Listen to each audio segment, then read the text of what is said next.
এই 10 কেজি চালের জন্য আপনারা কোথায় যাবেন? বড়শালগড়ে আপনি এই 10 কেজি চাল দিবেন 978 জনকে, 978 জনকে 10 কেজি করে চাল দিবে। এটা হচ্ছে বড়শালগড়ে। এটা দায়িত্বে কে আছেন? এটার দায়িত্বে আছেন আপনার হচ্ছে আলহাজ আব্দুল আওয়াল চেয়ারম্যান। আপনার আওয়াল চেয়ারম্যানের কাছে যাবেন, ওনাকে গিয়ে বলবেন যে সবচেয়ে প্রান্তিক আয়ের 978 জন 10 কেজি করে চাল পাবে। ইসুফপুরে পাবে জাকারিয়া চেয়ারম্যান, উনি 1076 জনকে 1076 জনকে 10 কেজি করে চাল দিবেন।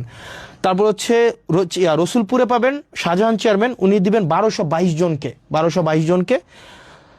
মুকুল চেয়ারম্যান সুবিলি ইউনিয়নে উনি দিবেন 1173 জনকে। আপনার ফতেহাবাদে দিবে সালাউদ্দিন ভারপ্রাপ্ত চেয়ারম্যান, উনি দিবেন 2234 জনকে। নুরুল আমিন এলাহাবাদের উনি দিবেন 1550 জনকে। জাহিদ দিবেন 1442 জনকে। মহিউদ্দিন মাহমুদ দিবেন 1079 জনকে।